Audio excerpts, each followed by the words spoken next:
হজরত মুসা আলাহিসাল্লাম বাড়ি থেকে বের হয়ে শহর অভিমুখে যাত্রা করলেন। সেই সময়টি ছিল ঠিক দুপুরবেলা। বাহিরে তেমন লোকজন ছিল না এবং চারদিকে ছিল নীরব নিস্তব্ধ। এমনি একটি সময়ে শহরের মেঠো পথ দিয়ে তিনি হেঁটে চলেছেন। হজরত মুসা আলাহিসাল্লাম একাকী হাঁটতে হাঁটতে কিছুদূর যাবার পর তিনি দেখতে পেলেন ফেরাউনের মেহমানখানার বাবুর্চি কাবুন এবং সামিরি নামের এক কাঠুরিয়ার মাঝে ভীষণ ঝগড়া চলছে।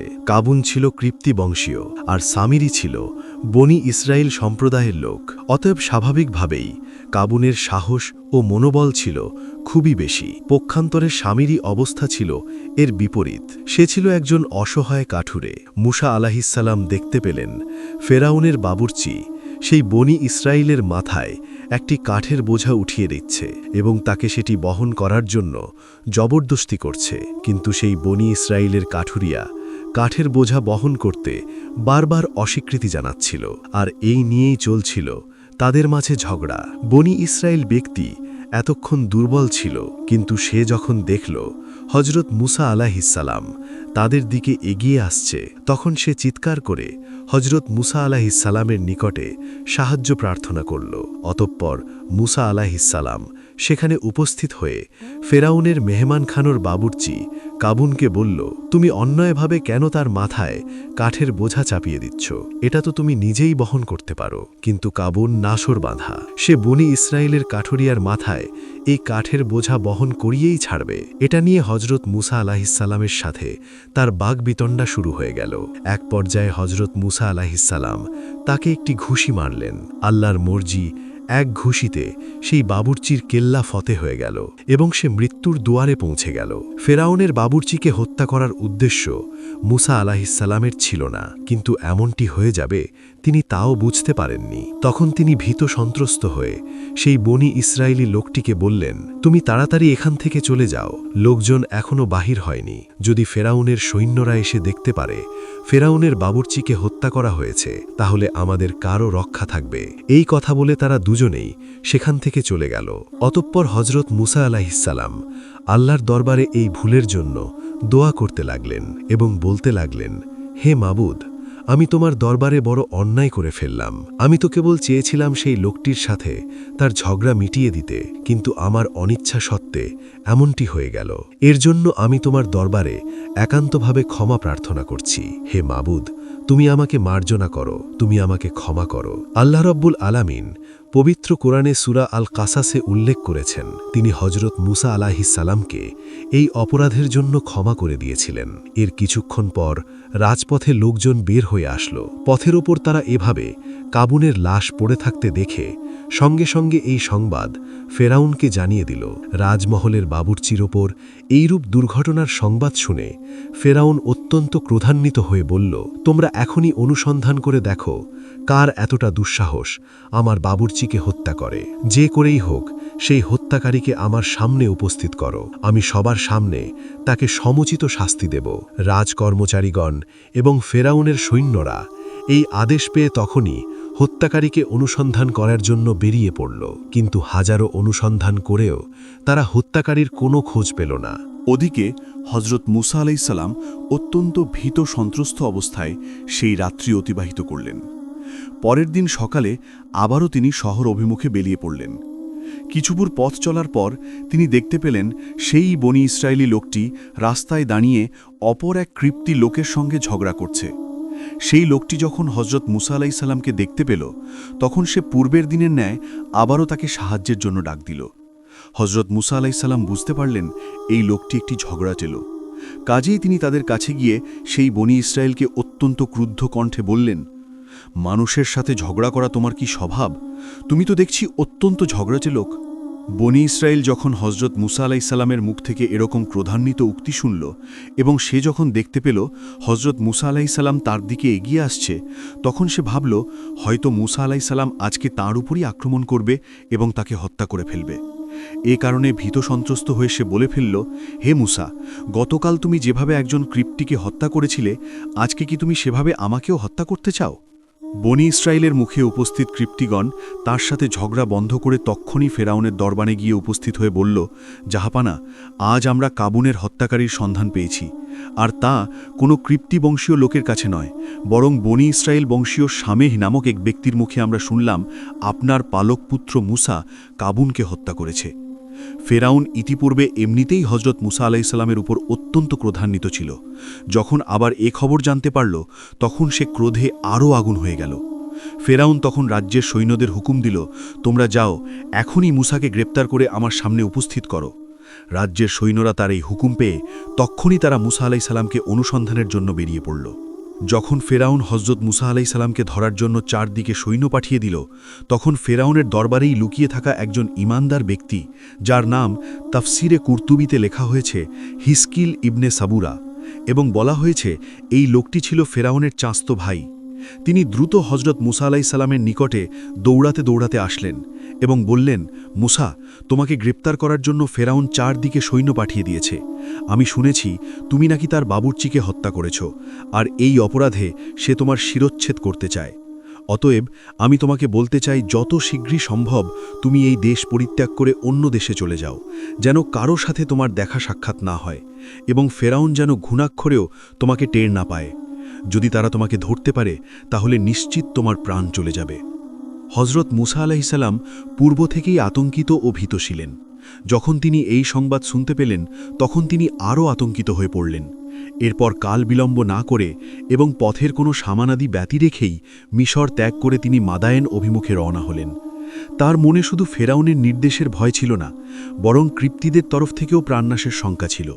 কেননা কাবুনের হত্যার ব্যাপারে ক্রুদ্ধ কৃপ্তিগণ সম্মিলিতভাবে তার উপর অত্যাচার চালাবে, এ ব্যাপারে কোনো সন্দেহ ছিল না।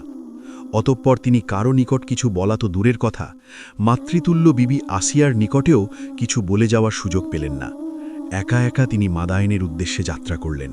তাফসিরে কুরতুবিতে লেখা আছে, মাদায়েন থেকে মিশরের দূরত্ব ছিল ৮ দিনের পথ, আর এই পথে তিনি একাই বেরিয়ে পড়লেন এবং আল্লাহ রাব্বুল আলামিনের দরবারে প্রার্থনা করতে লাগলেন, হে আল্লাহ, আপনি আমাকে সঠিক পথ দেখান। হজরত মুসা আলাইসাল্লাম পথে চলতে চলতে ক্লান্ত হয়ে পড়লেন। তিনি এতটাই ক্লান্ত হয়ে পড়েছিলেন যে তার পায়ের নখগুলি পর্যন্ত খসে গিয়েছিল এবং তার কাছে কোনো খাবার ছিল না। দীর্ঘ ৮ দিন পর্যন্ত তিনি গাছের পাতা খেয়েই জীবিত ছিলেন এবং তিনি এভাবেই একাধারে চলতে লাগলেন মাদায়েনের দিকে। তিনি পথ চিনতে পারছিলেন না। এ সময় আল্লাহ রাব্বুল আলামিন হজরত জিব্রাইল আলাইহিস সালামকে আদেশ দিলেন, হে জিব্রাইল, তুমি যাও, আমার নবী মুসাকে তুমি সঠিক পথ দেখিয়ে দাও। হজরত জিব্রাইল আলাইহিস সালাম তখন তাকে অদৃশ্য থেকে সঠিক পথের সন্ধান দিতে লাগলেন। আর এভাবে আল্লাহ রাব্বুল আলামিনের অদৃশ্য সাহায্য প্রাপ্ত হয়ে হজরত মুসা আলাইহিস সালাম মাদায়েনে এসে পৌঁছালেন। যখন তিনি মাদায়েনে এসে পৌঁছালেন, তখন তিনি অত্যন্ত ক্লান্ত ছিলেন। ক্লান্তিতে তার শরীর একেবারে ভেঙে আসছিল। তখন তিনি বিশ্রাম গ্রহণের জন্য একটি বৃক্ষের ছায়ায় অবস্থান করেন এবং সেখানেই তিনি বিশ্রাম গ্রহণ করেন। কিছুক্ষণ পরে তিনি দেখতে পেলেন তার অনতিদূরে একটি পানির কূপ রয়েছে এবং অনেকগুলি রাখাল সেই কূপ থেকে পানি উঠিয়ে তাদের বকরি ও মেষগুলিকে পানি পান করাচ্ছে। তিনি আরও দেখলেন তাদের একপাশেই দুটি যুবতী মেয়ে তাদের মেষগুলিকে আগলিয়ে রাখছে, যেন তাদের মেষগুলো অন্যান্য মেষপালের সাথে মিশে যেতে না পারে। তারা অত্যন্ত বিমর্ষ বদনে সেখানে দাঁড়িয়ে রয়েছে। হজরত মুসা আলাইসাল্লাম আরও দেখলেন সেই রাখালগুলি তাদের বকরি ও মেষগুলিকে পানি পান করানোর পরে সেই কূপের মুখটি একটি বড় পাথর দিয়ে ঢেকে রেখে চলে গেল। এই যুবতী মেয়ে দুটি ছিল তৎকালীন নবী হজরত শোয়েব আলাইসাল্লামের কন্যা। তাদের অভ্যাস ছিল তারা প্রতিদিন তাদের ছাগল ও মেষগুলোকে নিয়ে কূপের পাশে পানি পান করতে আসত। যখন সকল রাখালগুলো তাদের মেষ এবং বকরিগুলোকে পানি পান করিয়ে চলে যেত, তখন হজরত শোয়েব আলাইসাল্লামের 2 কন্যা তাদের অবশিষ্ট পানি তাদের বকরিগুলোকে পান করাতেন। যদি কোনোদিন পানি থাকত, তাহলে তারা তাদের বকরিগুলোকে পানি পান করাতে পারতেন, আর যদি কোনোদিন পানি না থাকত, তাহলে তাদের বকরিগুলো পিপাসার্থ ঠেকে যেত এবং এই কাজ করতে গিয়ে তাদের প্রতিদিন অনেক বিলম্ব করে বাড়ি ফিরতে হতো। হজরত মুসা আলাইসাল্লাম দূর থেকে এই দৃশ্য দেখে মেয়ে দুটির প্রতি তার দয়া হল। তিনি তাদের কাছে গিয়ে তাদেরকে জিজ্ঞাসা করলেন, তোমরা চুপচাপ এখানে দাঁড়িয়ে আছো কেন? তোমরা কি উদ্দেশ্যে এখানে আগমন করেছ? কন্যা দুটি জবাব দিল, জনাব, আমরা মেয়ে মানুষ, কাজেই পুরুষ মানুষের সাথে হুড়ুহুড়ি করে আমরা আমাদের পশুগুলোকে পানি পান করাতে সক্ষম নই। এই পুরুষ রাখালগুলো যখন তাদের পশুগুলোকে পানি পান করিয়ে চলে যায়, তখন আমরা তাদের অবশিষ্ট পানি আমাদের পশুগুলোকে পান করাই। আর আমাদের পিতা অত্যন্ত বৃদ্ধ, তাই তিনি আমাদের পশুগুলোকে পানি পান করাতে আসতে পারেন না। তিনি যদি বৃদ্ধ না হতেন তাহলে আমাদেরকে এই কষ্ট করতে হতো না। হজরত মুসা আলাইহিস সালাম তাদের এইরূপ কথা শ্রবণ করে বললেন, আমি যদি তোমাদের জন্য এই কূপের পাথর উত্তোলন করে দিই এবং তোমাদের পশুগুলোকে বিশুদ্ধ টাটকা পানি পান করিয়ে দিই, তাহলে কি তোমরা খুশি হবে? কন্যা দুটি হজরত মুসা আলাইহিস সালামের কথা শুনে বললেন, জনাব, কূপের মুখের এই পাথরটি সরাতে অনেক লোকের দরকার হয়, আর আপনি একাই কিভাবে এই পাথরটি সরিয়ে ফেলবেন? এটা তো কোনোভাবেই সম্ভব নয়। তাফসিরে কুরতুবিতে লেখা আছে, সেই কূপের পাথর সরাতে 10 জন লোকের দরকার হতো। হজরত মুসা আলাইহিস সালাম তখন অত্যন্ত ক্ষুধার্ত ছিলেন, কিন্তু তারপরেও তিনি আল্লাহ রাব্বুল আলামিনের সাহায্যে অবলীলাক্রমে সেই কূপের মুখ থেকে ভারী পাথরটি সরিয়ে দিলেন। কন্যা দুটি তার বীরত্বের কাণ্ড দেখে আশ্চর্যান্বিত হয়ে গেল। অতঃপর তারা তাদের বকরিগুলোকে পানি পান করিয়ে দ্রুত তাদের বাড়িতে চলে গেল। আর এদিকে হজরত মুসা আলাইহিস সালাম পুনরায় সেই গাছের ছায়ায় বিশ্রাম করতে লাগলেন। তিনি অত্যন্ত ক্ষুধার্ত ছিলেন। ক্ষুধার কারণে তার পিঠের সাথে লেগে গিয়েছিল এবং দীর্ঘ 8 দিন পর্যন্ত গাছের পাতা ভক্ষণ করার কারণে তার শরীরের রং হলুদ হয়ে গিয়েছিল। তখন তিনি আল্লাহ রাব্বুল আলামিনের কাছে দোয়া করলেন, হে আল্লাহ, আমি আপনার অনুগ্রহের মুখাপেক্ষী হয়ে পড়েছি, আপনি আমাকে সাহায্য করুন। ওলামায়ে কেরামগণ বলেন, হজরত মুসা আলাইহিস সালাম আল্লাহ রাব্বুল আলামিনের কাছে এই দোয়ার মাধ্যমে খাবারের প্রার্থনা করেছিলেন এবং আল্লাহ রাব্বুল আলামিন তার এই দোয়া কবুলও করলেন। এদিকে হজরত শুয়াইব আলাইহিস সালামের 2 কন্যা প্রতিদিনের চাইতে আজকে দ্রুত বাড়ি ফিরে আসলো। এটা দেখে হজরত শুয়াইব আলাইহিস সালাম তাদেরকে জিজ্ঞাসা করলেন, আজকে তোমরা এত তাড়াতাড়ি কিভাবে বাড়িতে ফিরে আসলে? তখন তার বড় কন্যা উত্তর দিল, আব্বাজান, আজকে এক বিদেশি সক্ষম ও শক্তিশালী নির্ভরযোগ্য যুবক পানির কূপের উদূরে একটি ছায়াদার বৃক্ষের নিচে বিশ্রাম করছিল। সেই যুবক একাই নলকূপের পাথর সরিয়ে আজ আমাদের পশুগুলোকে বিশুদ্ধ টাটকা পানি পান করিয়ে দিয়েছে। আজকে আমাদের কোনো পরিশ্রম করতে হয়নি, তাই আমরা দ্রুত বাড়ি ফিরে আসতে পেরেছি। তখন শুয়াইব আলাইহিস সালাম বললেন, কে এমন বিদেশি যুবক যে তোমাদের সাথে এইরূপ মহানুভবতার পরিচয় দিল? আচ্ছা, তোমাদের যে কেউ একজন গিয়ে দেখে আসো সেই যুবক এখনও সেখানে আছে নাকি চলে গেছে। যদি এখনও সে বসে থাকে তবে তাকে ডেকে বাড়ি নিয়ে আসো। তার এই পরিশ্রমের কারণে তাকে একটা প্রতিদান অবশ্যই দিতে হবে। পিতার আদেশ অনুসারে হজরত শুয়াইব আলাইহিস সালামের বড় কন্যা সফুরা তখন হজরত মুসা আলাইহিস সালামের সন্ধানে বেরিয়ে পড়লেন। তিনি সেখানে গিয়ে দেখলেন হজরত মুসা আলাইহিস সালাম তখনও সেই গাছের নিচে বিশ্রাম করতেছেন। তখন সফুরা সলজ্জ বদনে তার সামনে দাঁড়িয়ে বললেন, জনাব, আমার পিতা আপনাকে আমার সাথে আমাদের বাড়িতে যেতে বলেছেন। হজরত মুসা আলাইহিস সালাম সফুরার কথা শুনে কোনো বাক্য ব্যয় না করে তখনই রওনার জন্য প্রস্তুত হলেন। প্রথমে নবীকন্যা সফুরা হজরত মুসা আলাইহিস সালামের সামনে চলতে লাগলেন।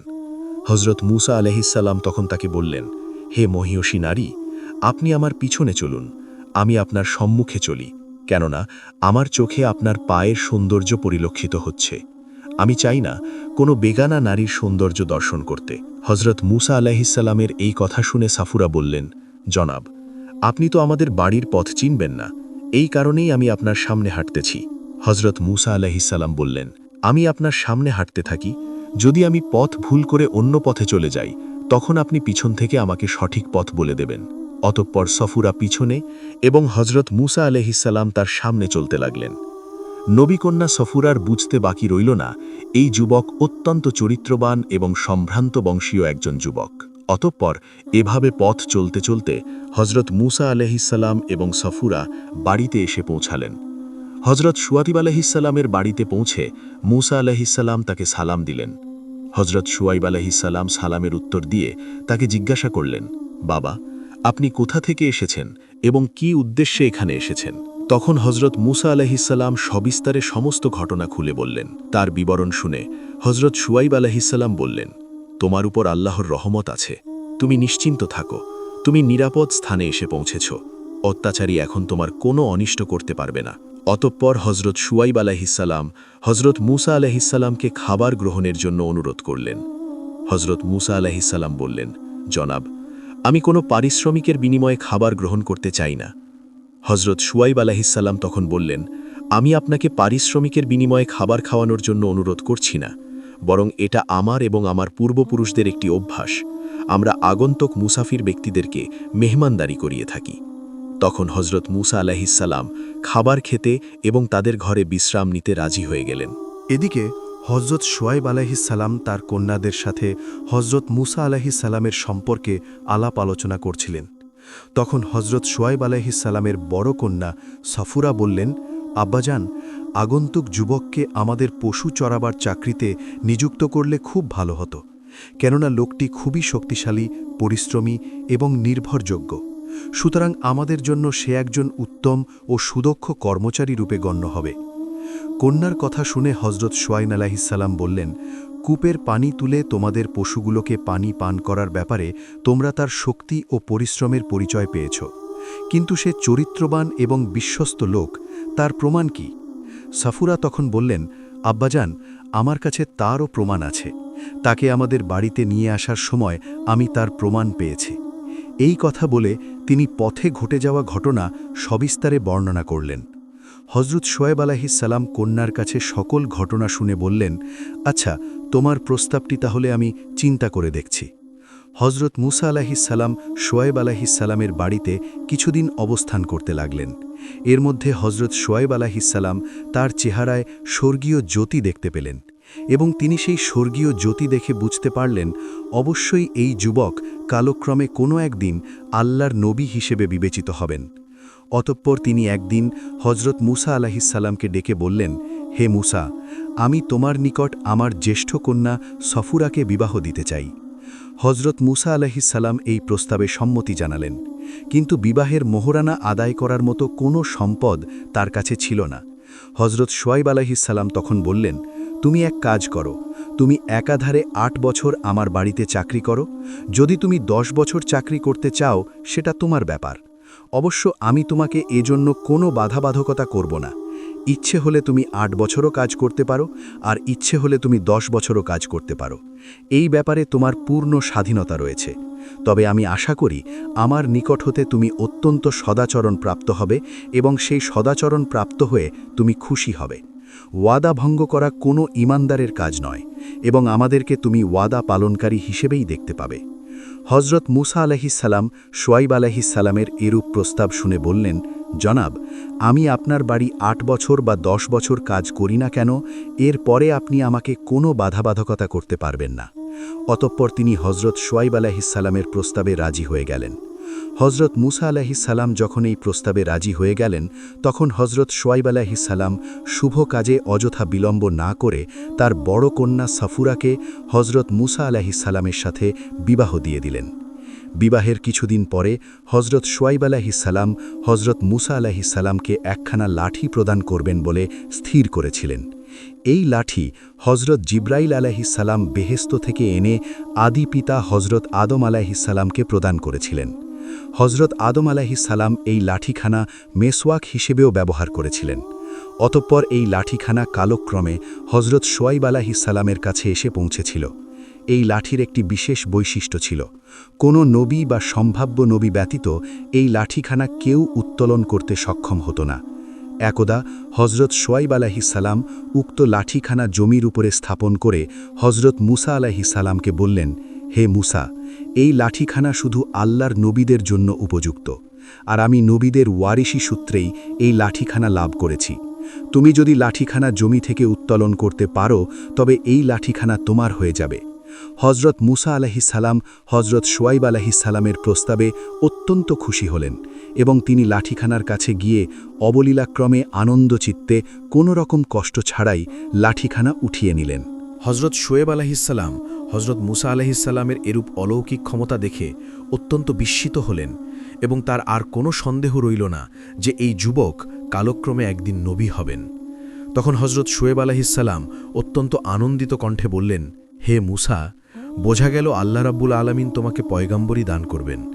আজ থেকে তুমি প্রত্যেক দিন মেষ চড়াতে যাওয়ার সময় এই লাঠিখানা সঙ্গে নিয়ে যাবে এবং অমুক পাহাড়ের প্রান্তে মেষ চড়াতে যাবে না, কেননা সেই পাহাড়ের পদদেশে অনেক বড় বড় অজগর সাপ থাকে।